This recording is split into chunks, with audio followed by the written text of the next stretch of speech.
The boy couldn't help but open the toy airplane, startling Lee terribly. The father quickly put down his older son, Marcus, and then rushed towards his younger son, Bo. Evelyn and her daughter, Reagan, also panicked at the sight, but they covered their mouths and noses. They dared not make a sound. At that moment, Lee suddenly noticed a dark shadow swiftly approaching Bo from within the forest. Despite his desperate sprint, he was powerless to prevent the impending danger. 2.5 months prior, a terrifying alien monster had invaded Earth. They have no eyes but have an unusually well-developed sense of hearing and smell, and their strong limbs enable them to approach their prey quickly. Their tough outer shells were even comparable to bulletproof vests, turning the entire world into their hunting ground. With the sudden onslaught of these monsters, the society humans had built crumbled instantly. Maintaining absolute silence became the only rule for survival in this apocalypse. It's the only way the Lee family can survive in this post-apocalyptic world of monsters. A rural farm became the sanctuary where Lee's family could survive. Every time they went out for supplies, they spread sand on the roads to minimize the sound of their footsteps. Their communication was limited to sign language,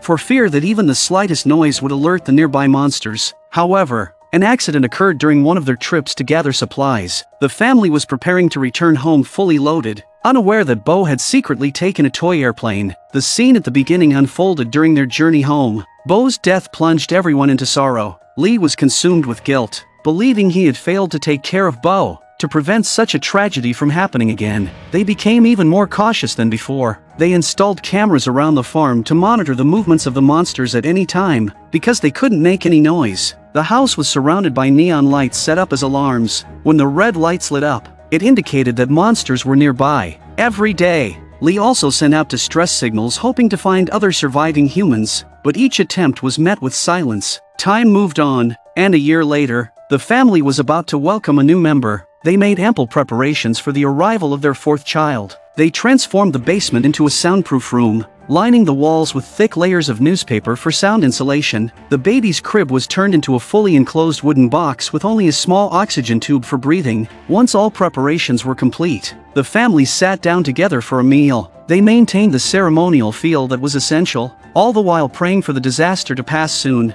However, after dinner, Reagan and Marcus were playing a game and accidentally knocked over an oil lamp nearby. That's enough noise to attract a monster. Although Lee quickly extinguished the fire with a blanket, unusual noises still came from outside. They immediately held their breath, daring not to make any sound. Lee cautiously approached the window to check, and fortunately, it was only 2 ground squirrels. Everyone breathed a sigh of relief. Unbeknownst to them, monsters had already approached their location, but it was the ground squirrels that inadvertently took on the danger for them. The next morning, Lee began laying sand on the road, preparing to take Marcus out fishing, but Marcus didn't want to go, fearing being caught by the monsters like Bo. His mother told Marcus he had to go, because in this apocalyptic world, he needed to learn basic survival skills to take care of himself and also look after his sister and mother. Encouraged by Evelyn, Marcus finally mustered the courage to go out, but before they could leave, Reagan also expressed her wish to join them. However, Lee once again refused her, asking her to stay home and take care of their mother. Since Reagan had a congenital hearing impairment, being less sensitive to sounds made her more vulnerable. For this reason, Lee had specially made a hearing aid for Reagan, but Reagan did not understand Lee's good intentions and, feeling rejected again, stormed off. After Lee and his brother left, Reagan quietly went to the basement to pack up, taking the hearing aid Lee had made, and left home alone without her mother knowing. Soon, Lee and Marcus reached the riverbank, where Lee caught a 2.5-pound perch from a fish trap he had set earlier. Lee was about to hand the perch to Marcus but accidentally almost let it slip away, startling Marcus with the noise. Marcus was worried that the noise would attract the monsters, but Lee quickly reassured him, telling him that the sound of the river covered their noise and the monsters would not hear them. After explaining, Lee took Marcus to a noisier waterfall, where they both shouted out loud, releasing their long-suppressed emotions. Lee and Marcus were on their way home when they encountered an elderly man. Upon closer inspection, they saw his partner lying on the ground, apparently just attacked by the monsters. The old man stood in despair, having lost all will to live. Ignoring Lee's attempts to stop him, he shouted out without hesitation,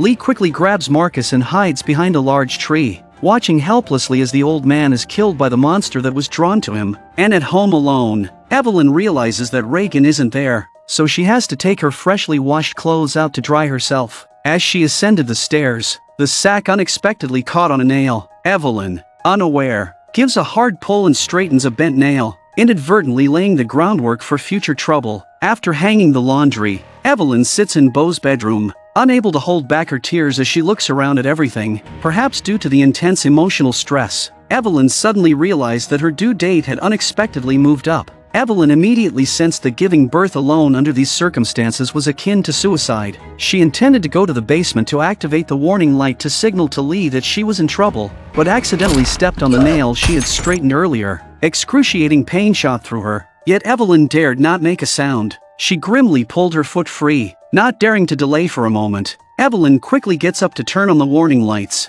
knowing that the noise from before could have already attracted the monsters. Sure enough, as Evelyn was preparing to head to the soundproof room, a monster had already entered the house. She quickly hid and found an alarm clock, planning to use its sound to escape. The pain in her foot and the impending labor pains caused Evelyn to sweat profusely. Each second a torment, Evelyn struggled to control her breathing and finally set the alarm clock, then hid in a corner to wait silently. Meanwhile, the monster had reached the basement. As it began searching around, Evelyn's heart raced. She could only cover her mouth and leave her fate to chance. The monster perked up its sharp ears, listening intently for the slightest sound. Just as they are about to be discovered, the alarm finally goes off at the critical moment. The sound immediately agitates the monster, which then rushes towards the source of the noise. Seizing the opportunity, Evelyn quickly left the basement, but as she reached outside to head to the soundproof room, she realized another monster was approaching. Thus, Evelyn had no choice but to hide in the bathtub in the upstairs bedroom. Meanwhile, Lee and his son had finally returned home.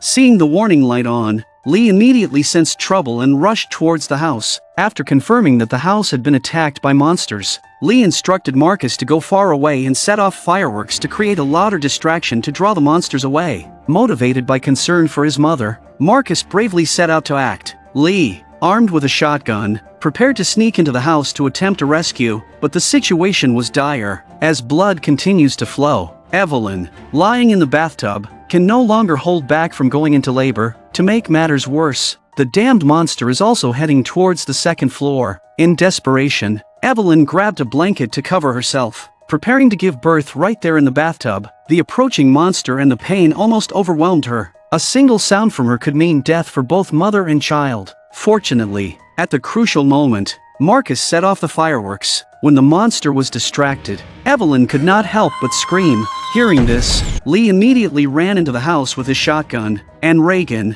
hearing the noise, hurried home. But when Lee cautiously made his way upstairs, he saw only a large amount of blood in the bathtub. Just when he thought his wife had been killed by the monster, a bloody hand suddenly appears on the nearby glass door. Unexpectedly, Evelyn has given birth to the child by herself. It's hard to imagine the pain she must have endured. All Lee can do is hold his wife and continuously comfort her. Seeing the newborn cry, Lee quickly carried mother and child to the soundproof room, then fitted the baby with an oxygen mask and placed him in the soundproof box. Concerned that the other two children might be in danger, Lee made sure his wife was settled before rushing out to find them, but he was completely unaware that the recent monster's disturbance had damaged the water pipes, allowing water to slowly seep into the soundproof room. On the other side, Marcus, about to return, suddenly heard unusual noises and realized that monsters were nearby. Panicking, Marcus didn't worry about revealing his location and hurried to escape, but in his haste, he accidentally ran into a tire and passed out. Reagan, who had just returned to the area, passes by and sees a light shining from the cornfield. Curious, she bends over to investigate, unaware that a monster has already crept up behind her. Reagan is completely oblivious to the danger. However, in the next second, something strange happens.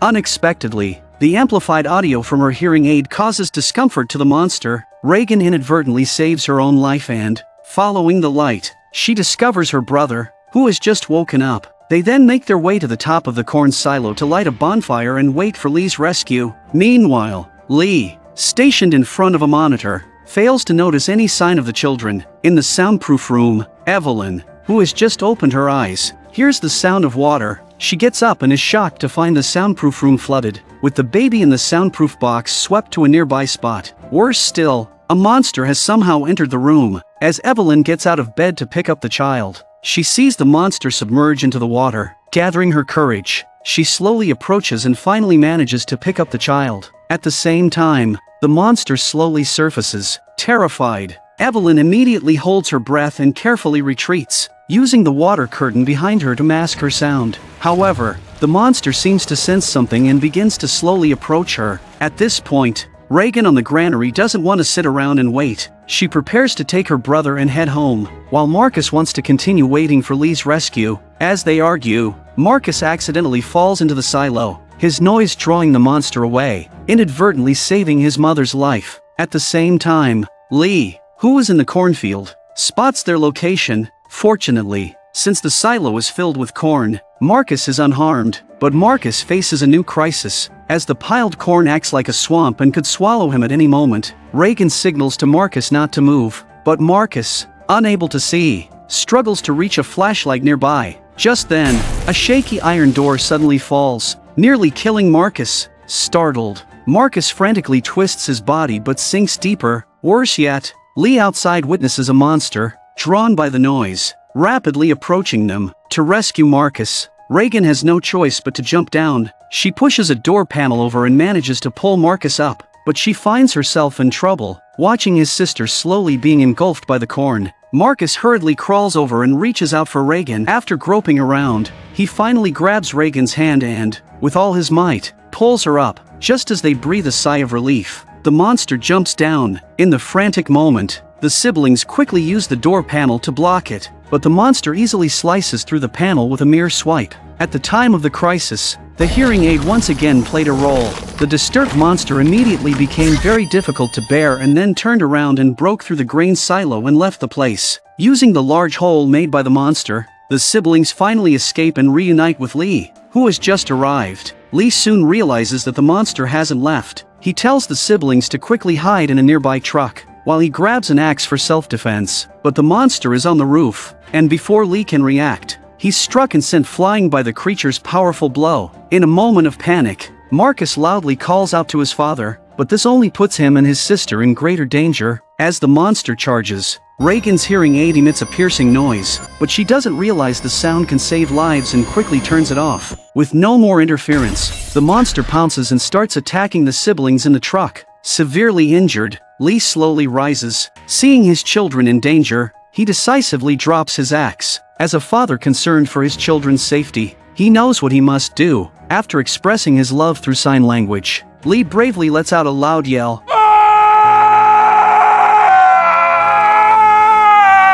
The charging monster instantly kills Lee. Too late to grieve, Marcus pulled the handbrake off the truck and skidded all the way to his door. And this scene was clearly seen by Evelyn in front of the monitor. They embrace, crying together, but the crisis is not over. The monster's roar echoes again, and Evelyn quickly leads them to the basement. As the lights flicker, a monster with heavy footsteps follows closely, putting them on high alert. Evelyn holds a shotgun but hesitates to shoot, unsure if she can kill it with one shot. At this moment, the monster begins to track their scent, and the hissing noise it makes interferes with the monitor. The noise from the monitor seems to distress the monster significantly. Seeing this, Reagan realizes that their keen hearing is both an advantage and a weakness for the creatures. The loud noise makes the monster uncomfortable, and her hearing aid can amplify the sound. With this realization, Reagan immediately turns on her hearing aid. Sure enough, the monster becomes restless upon hearing the noise, shaking uncontrollably and looking extremely uncomfortable. However,